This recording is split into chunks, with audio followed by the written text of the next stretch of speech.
मैं डॉक्टर शंकर मुनि राय, शासकीय दिग्विजय महाविद्यालय राजनांदगांव से आज मैं तुलसी साहित्य पर आधारित प्रश्नोत्तरी के बारे में चर्चा करूंगा। तुलसी साहित्य पर विद्यार्थियों से आमतौर पर जिस प्रकार के प्रश्न पूछे जाते हैं उनकी सूची बहुत लंबी है, लेकिन एक विद्यार्थी के रूप में आपको कुछ ऐसे प्रश्न तैयार करने चाहिए जिनके आधार पर एक से अधिक प्रश्नों के उत्तर दिए जा सकें। इसी प्रकार इसी बात को ध्यान में रख करके मैं आपसे आज चर्चा करूंगा। तुलसी के बारे में जो प्रश्न पूछे जाते हैं प्रमुख रूप से कि तुलसी के काव्य की विशेषताएं क्या है। पहला प्रश्न यह है, तुलसी के काव्य की विशेषताएं बतलाइए। दूसरा है कि तुलसी की भक्ति की विशेषताएं क्या है। देखिए, काव्य की विशेषता, भक्ति की विशेषता। तीसरा प्रश्न है, तुलसी के काव्य दर्शन का उल्लेख कीजिए। तुलसी के काव्य दर्शन का जो उल्लेख कीजिए। ये तीन प्रश्न आमतौर पर पूछे जाते हैं। अगर आप इन तीन प्रश्नों का उत्तर सही ढंग से तैयार कर लेते हैं तो इनके आधार पर आप 10-15 प्रश्नों का भी उत्तर दे सकते हैं। तो मैं आज आपको ये बताऊंगा कि कैसे पूरे साहित्य को, तुलसी साहित्य को समेट करके कम से कम समय में, कम से कम शब्दों में पूरा उत्तर लिखा जाए। ये टेक्निक मैं आज आपको बताने जा रहा हूँ। आप 5 पॉइंट याद कीजिए, 5 पॉइंट आप नोट करिए। पहला है तुलसी की एक निष्ठ भक्ति।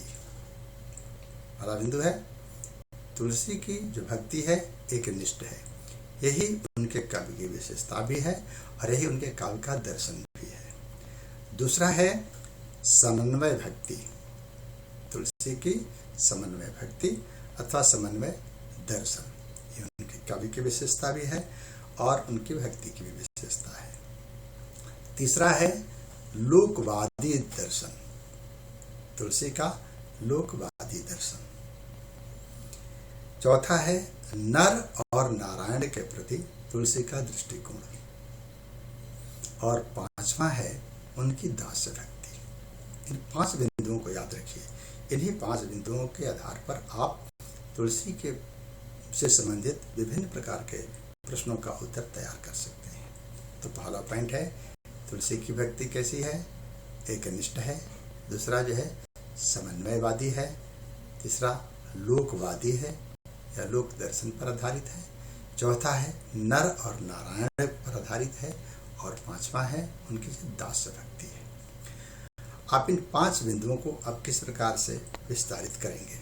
जो भी पॉइंट्स हैं 5, इनसे संबंधित कम से कम एक दोहा, चौपाई, छंद, सवैया तुलसी के काव्य में जहां कहीं भी आपको मिलता हो कम से कम याद करना पड़ेगा। और एक उदाहरण दे करके आप एक बिंदु को कम से कम 1 पेज में लिख सकते हैं। इस प्रकार से आप एक प्रश्न का उत्तर 5 पृष्ठों में तैयार कर सकते हैं। एक चौपाई यानी एक उदाहरण और फिर उसकी व्याख्या कीजिए, बात स्पष्ट हो जाती है। अब हम एक की चर्चा करने जा रहे हैं। जैसे पहला पॉइंट है कि तुलसी की भक्ति एकनिष्ठ है। तुलसीदास भक्ति काल के सगुण भक्ति काव्य धारा के प्रमुख कवि हैं और उनके आराध्य देव हैं श्री राम। श्री राम को अपना आराध्य देव मानते हुए तुलसी ने लिखा है कि एक भरोसे एक बल, एक आस विश्वास, एक राम घन श्याम हित, चातक तुलसीदास। जिस प्रकार से चातक पक्षी वर्ष में सिर्फ स्वाति नक्षत्र के जल का पान करता है, उसी प्रकार से तुलसीदास अपने को चातक मानते हुए और भगवान श्री राम को घन श्याम कहें। घन श्याम, श्री राम को घन श्याम कह रहे हैं तुलसीदास और कहते हैं कि हमको तो बस उन्हीं का जलपान करना है, दूसरे पान। तो ये उनकी एकनिष्ठ भक्ति है। ऐसे उदाहरण और भी मिलेंगे आपको। दूसरा है समन्वय दर्शन। तुलसी के काव्य में समन्वय, समन्वय का मतलब है मेल जुल करके चलना, निकालना। अब उनमें के काव्य में किन किन बातों का समन्वय है? तो पहला है ज्ञान और भक्ति का समन्वय है, ज्ञान और भक्ति का समन्वय है, सगुण और निर्गुण का समन्वय है, शैव और वैष्णव का समन्वय है। तुलसीदास बार बार कहते हैं वे उनके आराध्य देव भगवान श्री राम विष्णु के अवतार हैं, इसलिए वे वैष्णव हैं। लेकिन राम शिव के आराध्य हैं, के आराधक हैं। तुलसी राम के आराधक हैं और राम शिव के आराधक हैं, और शिव विष्णु के आराधक हैं। शिव द्रोही मम दास कहावा, सो नर मोहि सपने नहीं भावा। ये पंक्ति रामचरितमानस में। शिव का द्रोही है और मेरा सेवक है, ये मुझे स्वीकार नहीं है। तो शिव द्रोही मम दास कहावा, सो नर मोहि सपने नहीं भावा। बस स्वप्न में भी मुझे इस तरह का की भक्ति स्वीकार नहीं है। ज्ञान ही भक्ति ही नहीं कछु भेदा, सगुण ही अगुण ही नहीं कछु भेदा। ये भी बात कही गई है, सगुण और अगुण में भी कोई भक्ति नहीं है। तो कहते हैं कि जो निर्गुण है वही भक्तों के लिए सगुण बन जाता है। तो ज्ञान, भक्ति, सगुण, निर्गुण, शैव और वैष्णव का समन्वय, और फिर है भाषा का समन्वय। तुलसी मूल रूप से अवधि के रचनाकार हैं, लेकिन अवधि के साथ साथ ब्रज का भी उन्होंने समन्वय किया है। उनके काव्य में अवधि, ब्रज, संस्कृत के शब्दों का और उनके छंदों का एक प्रकार से समान रूप से प्रयोग हुआ है। तो एक समन्वयवादी कवि हैं, समन्वय दर्शन है, मिलजुल करके चलते हैं। तीसरा है लोकवादी दर्शन। तुलसी संसार से बाहर की बातों में विश्वास नहीं रखते हैं। उनके विष्णु राम जो है जगत के कल्याण के लिए अवतरित हुए हैं, इसलिए वे विष्णु के अवतार होते हुए भी सामान्य नर के रूप में अपने क्रियाकलाप करते हैं। इसीलिए कहते हैं तुलसी की सिया राम मैं सब जग जानी, करऊं प्रणाम जोरी जुग पानी। उनकी दृष्टि में संसार की समस्त चीजें सीता हैं और राम हैं।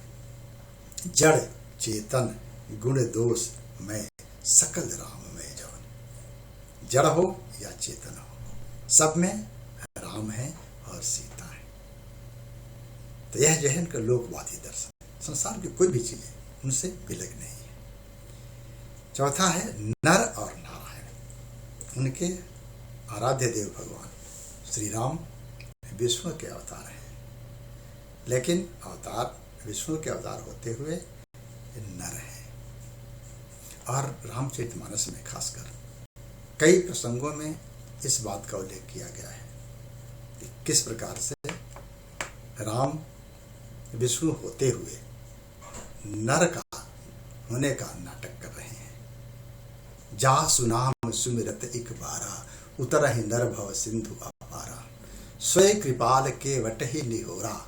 जब गंगा तट पर पार करना होता है तो केवट से निवेदन करते हैं कि मुझे गंगा पार कर दीजिए। वहां पर तुलसीदास याद दिलाते हैं कि जिसके नाम का स्मरण करके व्यक्ति संसार रूपी सागर से पार कर जाता है। जा सुनाम सुमिरत एक बारा, उतर नर भव सिंधु। संसार सागर से उतर जाता है, पार करता है। सोई कृपाल वही भगवान श्री राम, केवट ही निहोरा, केवट से निवेदन कर रहे हैं। कियति हूं जग जही पग से थोड़ा। जिसने 3 पग से पूरे संसार को, तीनों लोग को कम कर दिया था, वही विष्णु आज केवट से निवेदन करके याद दिला रहे हैं। धनुष यज्ञ में भी इस बात को दिखाया गया है। जब भगवान श्री राम धनुष भंग करते हैं, परशुराम जी का अवतरण होता है। संशय होता है धनुष तोड़ा किसने। राम बड़े विनम्रता से उनके समक्ष प्रस्तुत होते हैं तब वहां पर भी तुलसीदास याद दिलाते हैं। परशुराम कहते हैं कि राम रमापति करधन ले हो, खींचत बाण मीठे संदेह। हे राम, इस मेरे धनुष को लीजिए, खींचिए, ताकि मेरा संदेह दूर हो कि आप सामान्य नर नहीं हैं, नारायण के अवतार हैं। फिर राम ऐसा ही करते हैं। ऐसे बहुत सारे प्रसंग हैं। आपको विद्यार्थी के रूप में 2-4 पंक्तियां याद करके रखना चाहिए। बाल वर्णन में भी इस तरह का प्रसंग है, बहुत जगहों पर है। अंतिम पद है, अंतिम जो है बिंदु है, वह है दास भक्ति। तुलसी हमेशा श्री राम के सेवक बनना चाहते हैं। जन्म जन्मांतर तक वो यही चाहते हैं कि हम राम के सेवक रहें। ये उनकी भक्ति है, ये उनकी महानता भी है, उनके भक्ति की विशेषता भी है। और वे रामचरितमानस के अंतिम खंड में कहते हैं कि अर्थ न धर्म न काम रति, विधि न चाहो निर्मा। जन्म जन्म प्रभु राम पद, यह वरदान नुमा। जन्म जन्म तक हम आपके चरण बंधन करना चाहते हैं। तुलसी हर हालत में राम के अनुसर बनकर के रहना चाहते हैं, पद सेवक बनकर के रहना चाहते हैं। एक दोहा और याद कीजिए कि कामी नारी प्यारी जिमी, लोभी प्रिय जिमी धाम। तिमिर रघुनाथ निरंतर, प्रिय लागे मुहि राम। हर स्थिति में तुलसी को राम प्रिय लगते हैं, इसलिए कहते हैं कि जन्म जन्मांतर तक हम आपका सेवक बनना चाहते हैं। विद्यार्थियों, आप इन 5 बिंदुओं के आधार पर अपने प्रश्न उत्तर तैयार कीजिए। तुलसी की काव्यगत विशेषता, तुलसी के साहित्यिक विशेषता कहते हैं, काव्य दर्शन क्या है, इसका भी उत्तर इसी में है। तुलसी की भक्ति की विशेषता क्या है, ये भी इसी में है। तुलसी के समय में दर्शन पर प्रकाश डालिए, इन प्रश्नों का उत्तर मिल जाएगा। बस, धन्यवाद।